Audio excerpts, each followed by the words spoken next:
Is there any point in making a TBR if I'm not going to read the books? Probably not, but I'm going to continue making them because it's fun. Hi everyone, I'm Elise. Welcome back to my channel, Literally Elise. Today we're going to talk about the books that I hope to read in the month of April. First, I do want to say I did horribly last month with reading the books that I put onto my TBR. In fact, did I read any? I think I did. I know I read at least one that was on my TBR because it was for my book club.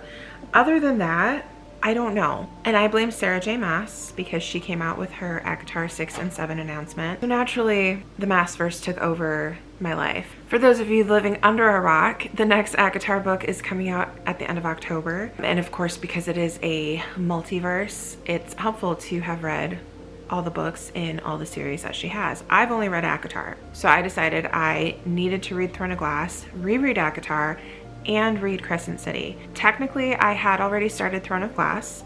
I read Throne of Glass, Crown of Midnight, and I got like a chapter, no, not even a chapter, a few pages into Assassin's Blade maybe a couple years ago. I hated the switch up from the main storyline in Crown of Midnight to the short stories in Assassin's Blade.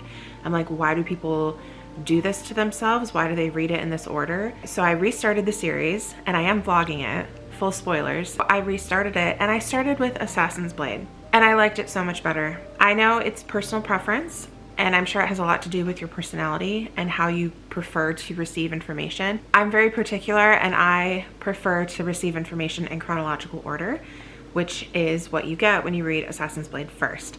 Also, there are things that happen in Assassin's Blade that are referred to in Throne of Glass, Crown of Midnight, maybe more, I don't know, because that's as far as I've gotten, that hit so much harder because I knew what it was talking about. So yeah, anyway, I am team Assassin's Blade first. More on that in my March wrap up. That is not today's video. Today's video we're talking about April books. The first book I want to talk about is a book that was on my March TBR. I was being a little ambitious. That is For Human Use by Sarah G. Pierce.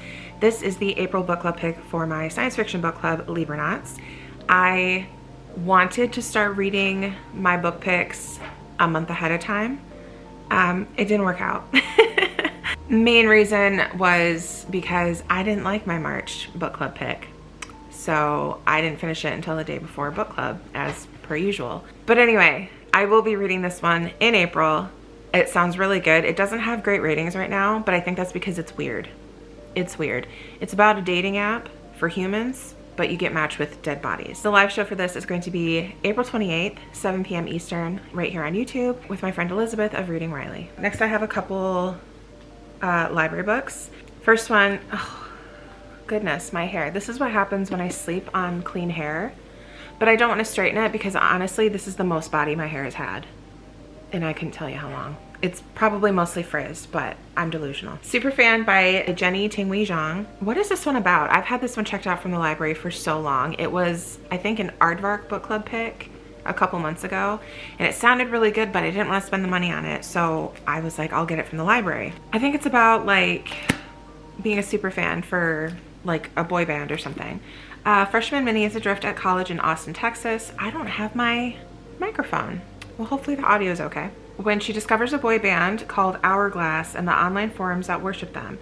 Of the Hourglass members, she especially loves Halo, whose sharp edges feel somehow familiar. After a brief romance goes painfully awry, Minnie pours everything into her new fandom, clinging to each live stream and bonding with other fans online. So she's obsessive. What girl has not obsessed over a boy band member? I know I have. So that's that one. Next is I, Medusa by Ayana Gray. This one I actually just picked up at the library yesterday because it's the first time that I've seen it there available. It is a hot title, so I have to read it in 2 weeks and then I have to take it back. So we'll see how that goes. It's about Medusa. I love Medusa. I love the lore of Medusa. And I've been obsessed with this cover ever since I first saw it come out. Like, excuse me? Gorgeous. A stunning reimagining of Greek mythology's most misunderstood villain.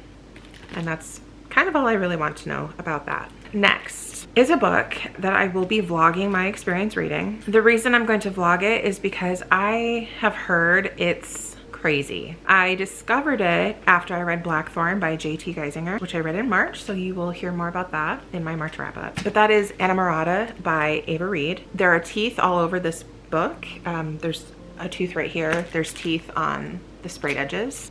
This is a dark dark, gothic, excuse me, sir. This is a dark, gothic romantasy. It says gothic fantasy, but there's love involved, so I'm gonna call it a romantasy. This is book 1 in the House of Teeth duology. So there will be another book coming out. This one just came out last month. A visionary and atmospheric gothic fantasy about necromancy, vengeance, and soul-consuming love.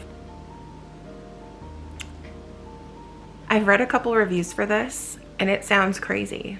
And it sounds like the typical Ava Reid fan will not like this. I haven't read any Ava Reid. I have a couple of her books. I haven't read any of them yet. But it makes sense that I was kind of led towards this book after finishing Blackthorn, because that also is a book that, think Clutching Your Pearls, jaw on the floor, what am I reading, but I can't stop. And I've heard that this has the same vibe. So like I said, I will be vlogging my experience reading that one.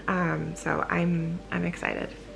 Next up are the next 2 books in the Throne of Glass series that I will be reading. Air of Fire, which I have started. I'm about 40 pages into it.